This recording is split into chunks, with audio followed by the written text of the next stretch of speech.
নমস্কার সবাইকে, সবাই কেমন আছো? আশা করি সবাই ভালো আছো। আমিও মোটামুটি আছি। শুভ দীপাবলি। যদি বাড়িতে থাকতাম তো তাহলে প্রদীপ মোমবাতি সব দেখাতাম। এখানে যেরকম পরিবেশ সেরকমই তোমাদের দেখতে হবে, কিছু করার নেই।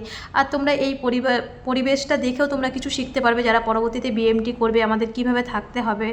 তা আজকে রিমি বললো, মা একটু রুটি করো আর একটু আলুর তরকারি করো।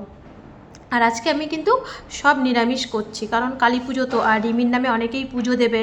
আমার ইউটিউবের বোনরা, তাদের বাড়িতে কালী পুজো হয়, তাই আমি তো নিরামিষ না খেলে হয়, তাই আমি হচ্ছে আজকে মাজা ঘষা করে একটু সাদা আলুর তরকারি আর রুটি আর চা, এটাই হচ্ছে আমাদের আজকে সকালবেলার খাবার। আর দুপুরবেলা যা করব পরে দেখা যাবে। নিরামিষ, আর এমনি তো নিরামিষ খাই, শুধু ওই মাছ মাংস আর ডিম। তা কালকেই সব মাজা ঘষা করে রেখেছিলাম, যেহেতু আজকে নিরামিষ খাবো। কিন্তু উপোস করিনি, শুধু হচ্ছে নিরামিষই খেয়েছি।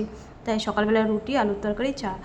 আর ইন্ডাকশান ওভেনে না, জানো তো, রুটি করতে মানে এত সমস্যা হয়, আমার ভালোই লাগে না, এর ভিতরে রুটি করে পুষায় না। শুভ সকাল সবাইকে। ওই যে রিমি উঠে মুখ টুক ধুয়ে রুটি তরকারি আর একটা কলা দিলাম, ও খাচ্ছে। আর রিমির বাপি চা রুটি খেয়ে ঘর পরিষ্কার করে চলে গেছে বাজার করতে। রিমি বলছি, আমাদের সিস্টেমার ওর মা হচ্ছে একটু বাজার করতে দিল। আমারও বাজার, আমার বলতে আমার কিছু সেরকম আনার নেই, আমার কালকে সব বাজার করে নিয়ে এসেছিলো। এবার রিমির বাপির মতন ঘর পরিষ্কার করে গেছে, এবার আমি আবার আমার মতন পরিষ্কার করে আর একবার স্নান করে তারপরে আবার দুপুরে রান্না করতে যাব।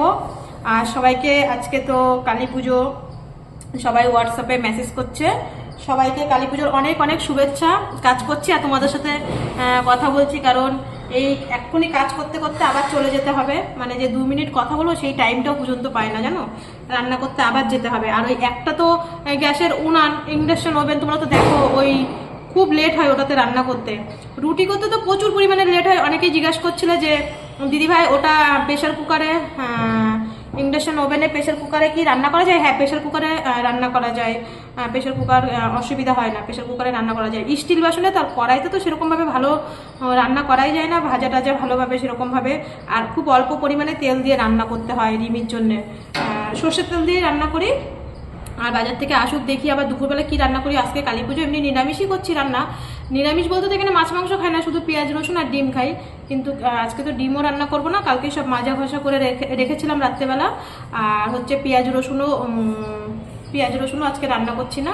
সকালবেলা একটু সাদা আলুর তরকারি আর রুটি আর চা এই হয়েছিল। আবার এখন যাবো রান্না করতে, ঘরটা পরিষ্কার করে। আজকে অবশ্য ম্যাডাম আসেনি দেখতে, আজকে মনে হয় আসবে না। তারপরে আজকে আরও বসার টাইম পাইনি। আজকে আখ্যা, মানে এখানে দিদি, মানে যারা পরিষ্কার করে তাদের তো দিদি বলে, আমরা আখ্যা বলি। তা হচ্ছে আখ্যা আজকে পরিষ্কার করতে আসেনি, আমরাই 3জন মিলে। রিমির বাপি দেখো বাজার করে চলে এসছে, হাসছে। আমি ক্যামেরা করছি, ক্যামেরা ধরলেই হাসে। সৃষ্টির মা মাশরুম আনতে বলেছিল, সেই মাশরুমটা নিয়ে এসে, আর আমাদের একটু ডিম ঘরে বাড়ন্ত, কালকে আবার সকালবেলা হচ্ছে, আজকে ডিম না লাগলেও কালকে সকালে ডিম লাগবে, এর জন্য ডিমটা আর মাশরুমটা নিয়ে আসলো। আমি ওটা সৃষ্টিদের ঘরে দিয়ে আসলাম, দিয়ে এসে আমি স্নান টান করে নিলাম। রিমির বাপি চলে গেল। আমি বললাম একটু আমার সবজি কাটতে দাও, আমার না পেঁপে কাটলে পেঁপের কষটা যে হাতে লাগলে আমার হাতের মানে ইয়েগুলো ফেটে যায়, হাতের যে করের ওগুলো ফেটে যায়, পেঁপের কষটা আমি সহ্য করতে পারি না। বাড়িতে খুব কষ্ট করে কাটি, যে যদিও একা থাকি, বাড়িতে খুব কষ্ট করে কাটতে হয় পেঁপে আমি একদম কাটতে পারি না। আর এর জন্য রিমির বাপি, আমি বললাম তুমি কাটো, আমি স্নান করে আসি। আমি স্নান করে চলে এসেছি। আজকে আমাদের দুপুরে হবে রান্না পেঁপে আলুর তরকারি আর পেঁপে ভাজা। মানে প্রত্যেক দিন ভাবি কী খাবো, মেয়েটার সামনে কী দিয়ে যে ভাত দেবো, মানে একটা টেনশান, সারা রাত টেনশান করি। আর রিমি মাও স্নান করে চলে এসে, এখানে সৃষ্টি, ওরা সবাই স্নান করে চলে এসে। রিমি আজকে এই জামাটা অনেক আগেরই কেনা ছিল, তোমাদের সাথে শেয়ার করা হয়নি, বিএমটি রুমে যাওয়ার আগে। তা এই জামাটা বললাম আজকে, যেহেতু এই জামাটা তোমার কোনোদিন পরা হয়নি, এই জামাটা আজকে তুমি পরো। তাই রিমি এই জামাটা পরলো। আর ওর বাপি ওকে আমি বললাম ওকে হচ্ছে ডালিম ছুলে দাও, তাই ওকে ডালিমটা ছুলে দিল। রিমি তো এর আগে কোনো দিন ডালিম খাইনি, অনেকবার বলেছি। আর দেখো, মানে মশলা ছাড়া কিন্তু রান্না করি, শুধু ওই একটু জিরে সম্বাদ দিই আর একটা কাঁচা লঙ্কা দিই, ও ঝাল খেতে পায় না। আর এদিকে দেখো আমাদের গিফট দিয়েছে নিচে রিমির বাপি আর আমাদের সিস্টিমা, ওদেরকে নিচে নিয়ে গেছিলো, আমি যাইনি, আমি রান্না করছিলাম। আর এইগুলো আমাদের গিফট পাঠিয়েছে দেওয়ালি উপলক্ষে, ক্যান্সার পেশেন্ট আর বিএমটি পেশেন্ট, ওদের জন্যে।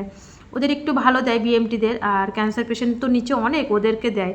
আর দুপুরবেলা খাওয়া দাওয়া করে চলে এসে গিফট আসার পরে রিমি আর সৃষ্টি ওরা ফোন নিয়ে খেলা করছিল আর ভিডিও করতে পারিনি। আর অনেকেই রিমির জন্যে যে যেরকম পারে টাকা পাঠিয়ে বলেছে যে রিমি তরমুজ খেতে ভালোবাসে, তরমুজ খাওয়াবে। তাই রিমি প্রত্যেক দিন তরমুজ খেতে ভালোবাসে, ও তরমুজটা ওর এত প্রিয়, প্রত্যেক দিন খায়। তবু যে না প্রত্যেক দিন খেলে একটা ভালো লাগবে না, ও কিন্তু প্রত্যেক দিন তরমুজ খুব ভালোবাসে। কিছু কিছু সুখে এত খুশি থাকেন,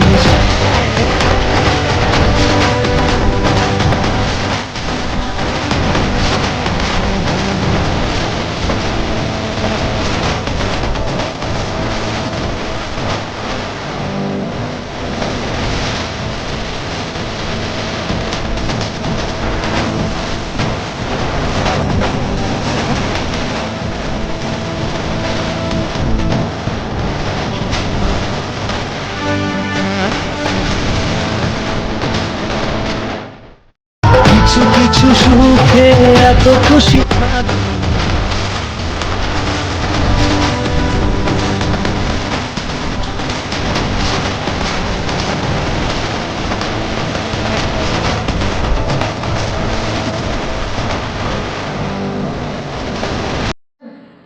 এই দুটো জিনিস জোরে বলো। আমাকে দিয়েছে সেঞ্জুর থেকে আমাকে দিয়েছে বিএমটি পেশেন্টদের। বিএমটি পেশেন্টদের, আর গাড়িগুলো সবাইকে দিয়েছে, আর এগুলো বিএমটি পেশেন্টদের দিয়েছে। আমাদের তিনজন, জোরে বলো।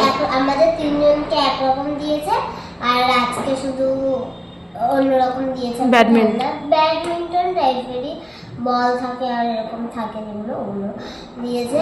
আর আমি এগুলো হচ্ছে সারা জীবন, আমার ভাই বোন আছে কিন্তু ওদেরকে তো সবসময় দিই, আর ওদেরকে দেওয়া হলে কিনে দেবো।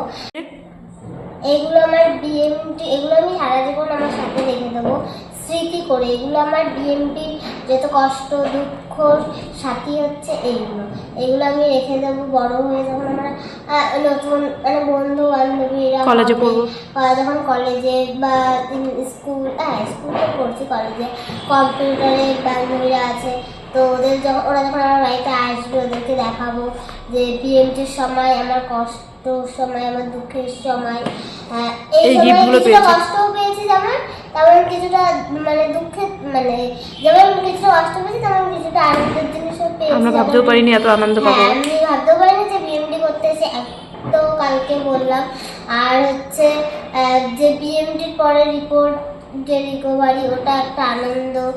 তবে এগুলো পাবো এখন আমরা, মনে বাড়িতে নেই যে সেরকম কোনো কষ্ট হচ্ছে না। বাড়িতে যে এখন আপাতত নেই, এটা তো জানি যে বাড়িতে যাওয়া যাবে না, এখন থাকতেই হবে। তারপরে বিএমটির রুমে যেমন কান্না করতাম, একটা কষ্ট হতো বাড়ির জন্য, ওটা এখন আর হয় না। মানে মনে হচ্ছে না যে বাড়িতে নেই, মনে হচ্ছে যেমন বাড়িতে আছি ওরকমই আছি। তো এইগুলো আমি সারা জীবন আমার স্মৃতি আমার ভালো করো, তাও আমি গুছিয়ে পরিষ্কার করবো, গুছিয়ে পরিষ্কার পরিচ্ছন্ন করে ডেইলি দেখে নেবো। খবর, খুশির খবর, খুব একটা দারুণ খবর।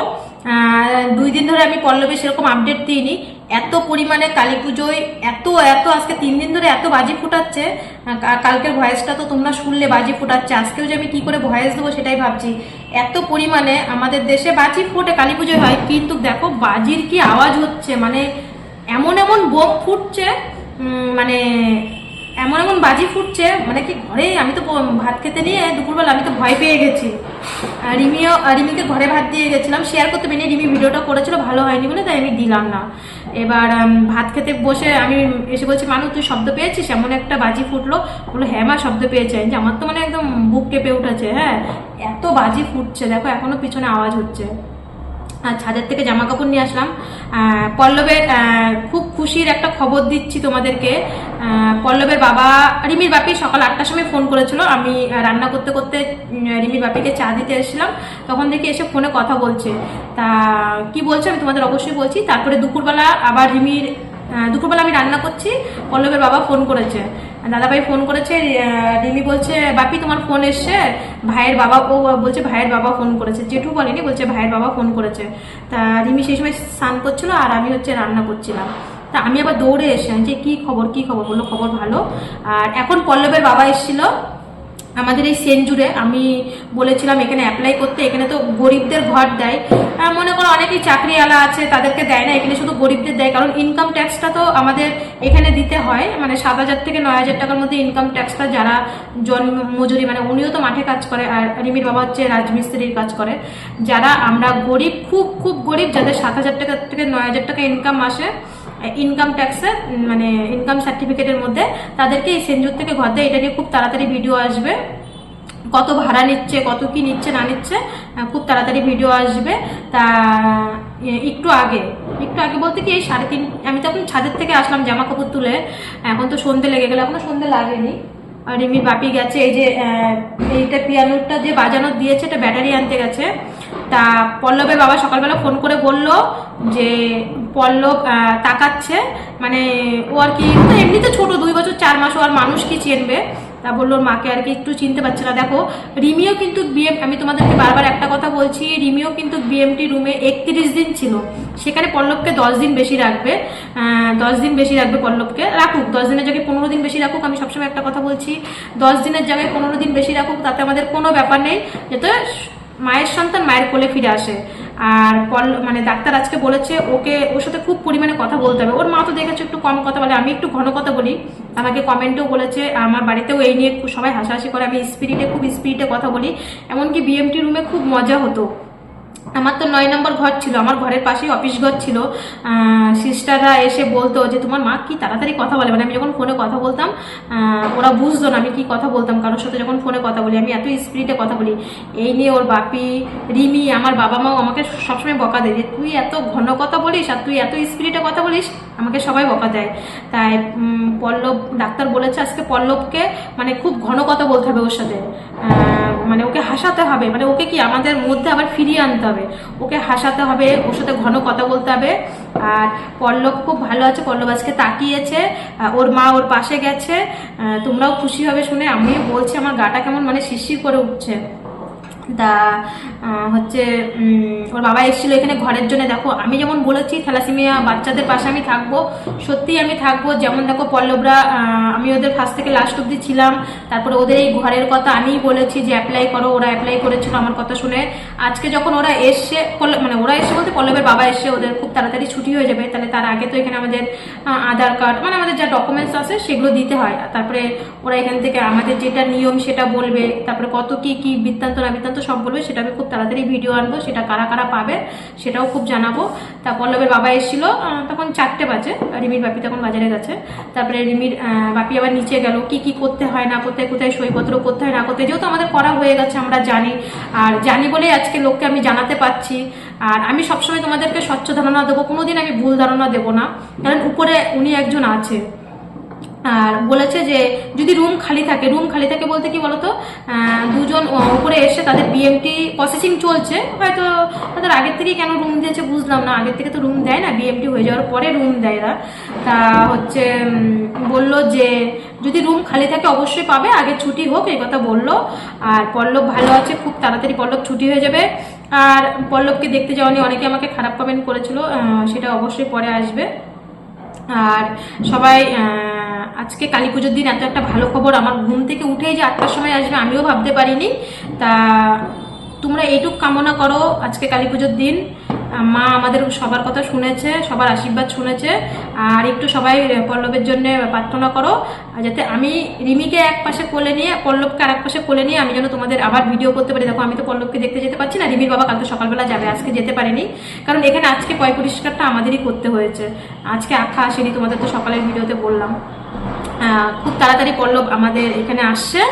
আর আমার খুব ইচ্ছা রিমিকে এক পাশে কোলে বসাবো, পল্লবকে এক পাশে কোলে বসিয়ে আমি দুজনকে নিয়ে, মানে রাম লক্ষণের মতন দুজনকে পাশে কোলে বসিয়ে নিয়ে আমার ভিডিও করার খুব ইচ্ছে, তোমাদেরকে দেখাবো পল্লবকে। আর আমি তো সেই মঙ্গলবারে আমার আউটডোর, রিমির টেস্ট সব মঙ্গলবার ছাড়া তো ওর মার সাথে আমার দেখা হয় না। আমি যখন যাই ওর মা তখন চলে আসে, ওর মা সারা রাত ওখানে থাকে, আর ওর মা চলে আসে সকালবেলা, এর জন্য ওর মার সাথে আমার 2-3 সপ্তাহ ধরে দেখা হচ্ছে না, 2 সপ্তাহ ধরে দেখা হচ্ছে না ওর মার সাথে। ওর মা আবার সন্ধ্যেবেলা যায়, কেননা সেও তো একটা মানুষ, রাত জাগা থাকে। আমি তো আজকে 6 মাস ধরে রাত জাগছি, আমি জানি কতটা কষ্ট হয়। তা পল্লব ভালো আছে, তোমাদেরকে এটাই বললাম। আজকে কালী পুজোর দিন এত একটা ভালো খবর আসবে আমি স্বপ্নেও ভাবতে পারিনি। হয়তো তারই ইচ্ছা, সব কিছুই আমার স্বপ্নের বাইরে, কিন্তু সব জিনিসগুলো আবার ঠিক হচ্ছে তোমাদের আশীর্বাদে। সবাই ভালো থেকো, সবাই সুস্থ থেকো। পল্লব ভালো আছে, পল্লব চোখ খুলেছে, আর পল্লবের সাথে কথা বলতে হবে। বারবারই একটা কথা বলছি, কেননা তোমরাও পল্লবের আপডেটের জন্য থাকো, পল্লবের ঠাম্মা, পল্লবের বাড়ির লোক। আর তোমাদের রিমি তো কেমন আছে? রিমি আজকে গিফট পেয়ে খুব আনন্দ, খুব খুশি। মনেই হচ্ছে না যে এত বাজি ফুটছে, হয়তো আমরা দেখতে পাচ্ছি না যে কালী পুজোর কষ্টটা, দুঃখটা অনেকটা আমাদের সেনজুর থেকে। তারপর তোমাদের সাথে দেখাতেই পারিনি আমাদের যে এখানে ম্যাডামের জন্মদিন উপলক্ষে বিরিয়ানি দিয়েছিল, তারপরে কেক দিয়েছিল। আমার তো সেই সময় অবস্থা খুব খারাপ ছিল, আমি বাথরুম থেকেই আসার মতন ক্ষমতা ছিল না। যারা ফোন করেছিল আমি বাথরুমেই, মানে এত বমি হচ্ছিল আমার, এত অবস্থা খারাপ ছিল। অনেকটাই আনন্দ আমরা এবার কালী পুজোয় করলাম, ঘরের ভিতরে থেকেই আর কি, চার দেয়ালের মাঝখানে অনেকটা আনন্দ করলাম। সবাই ভালো থেকো, সবাই সুস্থ থেকো। আজ এই পর্যন্ত, আরও একটা ভিডিও নিয়ে আসি, আর খুব ভালো ভিডিও। তোমরা পাশে থেকো সারা জীবন, আর আশীর্বাদ করো, আর আমাকে এইভাবে আশীর্বাদ করো আমি যেন প্রত্যেকটা থ্যালাসেমিয়া বাচ্চার পাশে থাকতে পারি। শুধু তোমরা আমাকে একটু সাপোর্ট করো আর আশীর্বাদ করো। যারা বড়রা তারা আমাকে আশীর্বাদ করো, যাতে রূপা তুমি সত্যিই থ্যালাসেমিয়া বাচ্চাদের পাশে থাকতে পারো। আজকে পল্লবের প্রথম থেকে লাস্ট অব্দি ছিলাম, এমনকি এইখানে আমরা সেন্দুরে আসার জন্য এটা আমি বলেছি। আমি যদি না বলতাম ওরা জানতো না, কারণ আমি এখানে 8 বছর ধরে আসি, আর ওরা প্রথম এসছে। সবটাই তোমাদের আশীর্বাদে, আর আমি যেন এইভাবেই সবটা থ্যালাসেমিয়া বাচ্চাদের বিএমটির পাশে আমি যেন থাকতে পারি।